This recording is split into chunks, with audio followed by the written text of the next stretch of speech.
నువ్వు లైఫ్‌లో సస్టైన్ అవ్వాలంటే డబ్బులు ఒకటి ఉంటే సరిపోతుందా? లేకపోతే నెట్వర్క్ కూడా ఉండాలా నీకు? క్వెషన్‌కి ఆన్సర్ లాస్ట్‌లో చూద్దాం. Let's start the video. Firstly network అంటే ఏంటో తెలియనోళ్ళ కోసమని ఫ్యూ వర్డ్స్‌లో చెప్తాను, క్లారిటీగా వినండి. నీకు కావాల్సిన ఫీల్డ్‌లో నీ కెరియర్‌ని బిల్డ్ చేసుకోవడానికి కొంతమందితో ఇంటరాక్ట్ అయ్యి కనెక్షన్‌ని స్ట్రాంగ్‌గా డెవలప్ చేసుకుంటే దాన్నే నెట్వర్క్ అని అంటాం. నెట్వర్క్ అనేది యాక్సిడెంటల్‌గా ఫామ్ అవుద్ది అనుకుంటున్నారా? It's not at all correct. ఇక్కడ ఎవడి నెట్వర్క్ ఆడే బిల్డ్ చేసుకోవాలి. నెట్వర్క్ ఆఫ్ పీపుల్ని ఎలా చూస్ చేసుకోవాలి? మీరు చూస్ చేసుకునే నెట్వర్క్లో మీకు సిమిలర్ మైండ్ సెట్ ఉండే పర్సన్ ఉండాలి. ఇంట్రెస్ట్ అండ్ మీ గోల్స్ అన్నీ సిమిలర్గా ఉంటే మీరు రైట్ పాత్ ఆఫ్ నెట్వర్క్లో ఉన్నారు. ప్రాబ్లమ్స్ సాల్వ్ చేసే విధానం మీ నెట్వర్క్లో అందరికీ ఒకేలాగా ఉండకూడదు. డిఫరెంట్ పర్స్పెక్టివ్స్లో ఉండాలి. Last point is by open to mentorship and learning.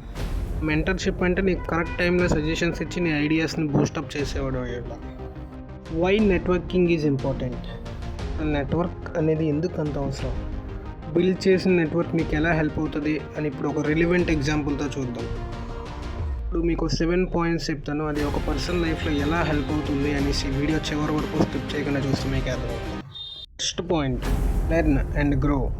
For suppose నీకు ఒక బిజినెస్ ఐడియా అయితే మాత్రం ఉంది, బట్ దాన్ని ఎలా చేయాలి, ఏం చేయాలి అనే విషయం మాత్రం తెలియదు. కనెక్షన్స్లో ఆల్రెడీ ఒకడు ఆ బిజినెస్ చేస్తున్నాడు. బై దేర్ హెల్ప్ నువ్వు ఆ వర్క్ నేర్చుకున్నావు. Second one, access to resources.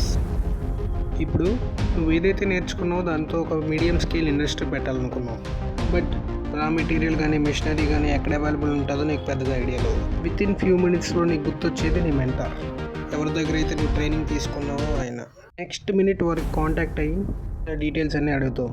Machinery ఎక్కడ రీజనబుల్ ప్రైస్కి అవైలబుల్ ఉంది, ఆ మెటీరియల్ ఏ డీలర్ బెస్ట్ క్వాలిటీ ఇస్తారు అనేసి. దెన్ ఆఫ్టర్ నీకు క్లారిటీ వచ్చేస్తుంది ఎక్కడ ఈ రీసోర్సెస్ అన్ని రీజనబుల్ ప్రైస్కి క్వాలిటీ ఇస్తారు. Building opportunities. ఇప్పుడు machinery and raw material calculate చేశాక నీకు అర్థమైంది నీ దగ్గర 50% ఇన్వెస్ట్మెంట్ అమౌంట్ మాత్రమే ఉంది. బట్ రిమైనింగ్ 50% ఇన్వెస్ట్మెంట్ అమౌంట్ ఎలా సెట్ చేయాలి? రిమైనింగ్ 50% ఇన్వెస్ట్మెంట్ పెట్టడానికి నీకు ఒక ట్రస్టెడ్ బిజినెస్ పార్ట్నర్ కావాలి. సిమిలర్ ఇంట్రెస్ట్తో ఉన్న బిజినెస్ పార్ట్నర్ని సెలెక్ట్ చేసుకోవాలి. సో ఆల్రెడీ నీకున్న ఫ్రెండ్స్లో కొంతమంది సేమ్ ఇంట్రెస్ట్ ఉన్న వాళ్ళని పార్ట్నర్గా సెట్ చేసుకున్నావు. Fourth one, knowledge sharing. ఇక్కడ ఎప్పటి నుంచో బిజినెస్ చేస్తున్న నీ మెంటర్ నీకు హెల్ప్ చేస్తారు బై షేరింగ్ ది నాలెడ్జ్. ఇక్కడ నాలెడ్జ్ అనే కన్నా ఎక్స్పీరియన్స్ అంటే కరెక్ట్గా ఉంటుంది. యాజ్ ఎప్పటి నుంచో ఈ బిజినెస్ని నీ మెంటర్ చేస్తూ ఉండడం వల్ల వాళ్ళు స్టార్టింగ్ స్టేజెస్లో చేసిన మిస్టేక్స్ని నీకు చెప్తారు. సో అలా చెప్పడం వల్ల నువ్వు సేమ్ మిస్టేక్స్ని రిపీట్ చేయకుండా ఉంటావు. Sixth point, problem solving. Already raw material తీసుకున్నావు, అందులో ఏదో క్వాలిటీ ఇష్యూ వచ్చి ఎక్స్పెక్ట్ చేసినంత బెస్ట్ క్వాలిటీ రాలేదు. సో ఇప్పుడు ప్రాబ్లమ్ సాల్వ్ చేయడానికి రా మెటీరియల్ సప్లయర్తో హెల్దీ రిలేషన్ మెయింటైన్ చేస్తే నీకు ఆ ప్రాబ్లం రెక్టిఫై అయ్యే ఛాన్స్ ఎక్కువ ఉంది. Sixth one, expanding opportunities. ఇప్పుడు ఎలాగోలా ప్రోడక్ట్ మ్యానుఫ్యాక్చర్ చేసావు, కానీ డీలర్షిప్ తీసుకునేవారు తక్కువ మంది ఉన్నారు. దీనికి రీజన్ నువ్వు షాప్ కీపర్స్ అండ్ డీలర్స్తో ఎక్కువ కాంటాక్ట్ మెయింటైన్ చేయలేదు. కానీ నీ పార్ట్నర్కి మాత్రం డీలర్స్తోని షాప్ కీపర్స్తోని మంచి రిలేషన్ మెయింటైన్ చేస్తూ ఎక్కువ కనెక్షన్స్ పెంచుకున్నాను.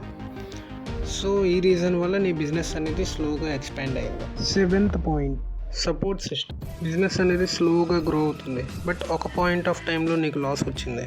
ఆ లాస్ని రికవర్ చేసి మళ్ళీ స్టెబిలైజ్ చేయాలంటే మీకు ఫైనాన్షియల్ సపోర్ట్ కావాలి. ముందు నుంచే బ్యాంక్ మేనేజర్తో మంచి రిలేషన్షిప్ మెయింటైన్ చేయడం వల్ల లోన్ అనేది స్పీడ్గా ప్రాసెస్ వేగంగా అప్రూవ్ అవుతుంది. సో దీనివల్ల నీ బిజినెస్ అనేది త్వరగా రికవర్ అవుతుంది. ఐ థింక్ నేను స్టార్టింగ్లో అడిగిన క్వశ్చన్కి మీకు ఇప్పటికే ఆన్సర్ అర్థమయ్యే ఉంటుందని అనుకుంటున్నాను. ఇలాంటి హెల్ప్ఫుల్ కంటెంట్ మిస్ కాకుండా ఉండడానికి మా ఛానల్ని సబ్స్క్రైబ్ చేసుకోండి.